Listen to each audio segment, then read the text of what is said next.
श्री मां योग योगेश्वरी महामंडलेश्वर जूना अखाड़ा की हैं, मेरे साथ जुड़ गई हैं। आपको आवाज मिल रही है श्री मां योग योगेश्वरी जी? जी जी जी जी अजय जी जी बहुत बहुत स्वागत है आपका लाइव टाइम्स पर। माई बताएं, ये ममता कुलकर्णी जी जो अब ममता नंदगिरी जी बनी हैं, लेकिन इस पर सवाल क्यों? जी देखिए, सनातन धर्म तो सभी के लिए कोई भी आ सकता है, सनातन धर्म को अपना सकता है। लेकिन ममता कुलकर्णी जी का जो इतिहास रहा है और थोड़ा जुर्म की दुनिया से भी उनका नाता एक समय जुड़ गया था, तो अगर वो इस कुंभ के समय ही अगर वो अध्यात्म में जाना चाहती थी, संन्यास में जाना चाहती, तो बहुत पहले ही इस बात को सोच सकती थी। इस कुंभ में पूरी देश दुनिया की दृष्टि है इस महाकुंभ पे। ऐसे समय में वो लाइमलाइट में आना चाहती थी, इसीलिए मुझे लगता है कि उन्होंने संन्यास और लिया और महामंडलेश्वर किन्नर अखाड़े ने उन्हें बना दिया है। तो इसलिए चर्चा ज्यादा है और नाराजगी भी है कि बहुत पहले ही उन्होंने इस बात को क्यों सोचा। पहले अगर ऐसा करती तो शायद उतना लाइमलाइट उनको ना मिलता, लेकिन इस समय तो उनको पूरी चर्चा मिल रही है जो उन्हें चाहिए।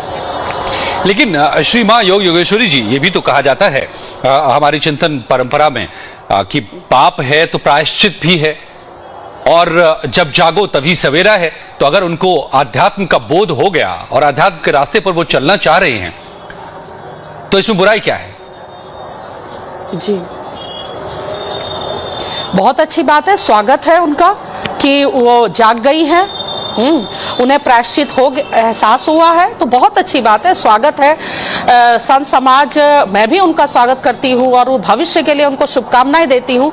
लेकिन जो उन्होंने संकल्प लिया है, संन्यास लेते समय संकल्प भी लिया जाता है, तो उस पर वो स्थिर रहें, अडिग रहें और उसका पालन करें, और इसके बाद वो चर्चाओं में न रह करके एकांत धारण करके वो साधना करें, तपस्या करें, साधना करें, जप करें, स्वाध्याय में रहें, तो बहुत अच्छा है। तब तो वाकई में बहुत अच्छा रहेगा उनके लिए। श्री मां जी, महामंडलेश्वर बनना कोई मामूली बात नहीं होती है। क्या होता है महामंडलेश्वर बनना? एक बार हमारे दर्शकों के लिए थोड़ा सा ये भी बताएं, आप स्वयं महामंडलेश्वर हैं।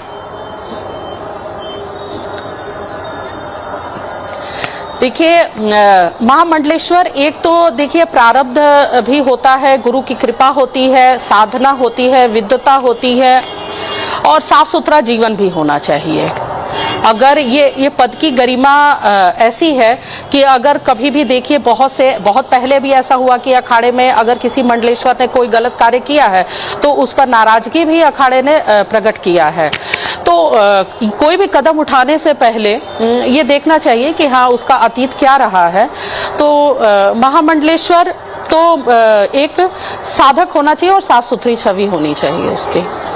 जी क्या अब ममता जी पर, जो उनका नाम ममता नंदगिरी है, उन पर भी कड़ी निगाह होगी कि क्या वो जो व्रत उन्होंने लिया है, जो पदवी उन्होंने धारण किया है, उसको वो जस्टिफाई करती हैं, उसके अनुसार वो चल पाती हैं? इसकी क्या प्रक्रिया होती है? देखिए, सभी की दृष्टि रहेगी, बहुत अच्छा है, बिल्कुल उनका स्वागत है। अपने इस मार्ग पर, संन्यास मार्ग पर वो चली हैं, पूरी तरह से स्वागत है, हम हृदय से उनका स्वागत करते हैं। मैं तो नारी हूँ और मैं महिलाओं का बिल्कुल बहुत सम्मान करती हूँ, महिलाओं को सपोर्ट करती हूँ, तो मैं चाहती हूँ। लेकिन हाँ, अपने संकल्प पे वो स्थिर रहे और फिर वो अपनी उस चकाचौंध वाली और जो फिल्मी दुनिया है उसमें ना जाए, कहीं कोई वो किसी टीवी शो या कोई मूवी ना करे। कल को ऐसा ना हो कि कोई डायरेक्टर आ जाए और कहे कि एक ऐसी कलाकार, एक अदाकारा थी जो फिर थोड़ा क्राइम का भी उसमें नाम रहा, उसके बाद वो सन्यासी बन गई, तो कोई मूवी ना बनाए और उसी में उनको कोई कलाकार ना बनाने को सोच ले, मेन लीड रोल न देने को सोच ले और वो एक्टिंग करने को न तैयार हो जाए। बस यही मैं चाहती हूँ कि ऐसा वो ना करे। बेशक, तो ये वजह है कि एक महामंडलेश्वर क्या होते हैं और उनके आचरण में क्या वो बातें हैं जो महामंडलेश्वर की पदवी को जस्टिफाई करती हो, उसके अनुसार हो, ये बड़ा प्रश्न है। और क्या आगे भी ये कायम रह पाएगा जो श्री माई बता रही हैं, इसी वजह से ये प्रश्न उठ रहे हैं। स्वागत है, लेकिन इस मार्ग पर चलते रहना होगा, लौटने का नाम नहीं है इस मार्ग पर, ये भी उन्हें ध्यान रखना पड़ेगा। बहुत बहुत धन्यवाद श्री मां योग योगेश्वरी जी, आपका लाइव टाइम्स पर हमसे बात करने के लिए। जी, ओम नमो नारायण आप सभी।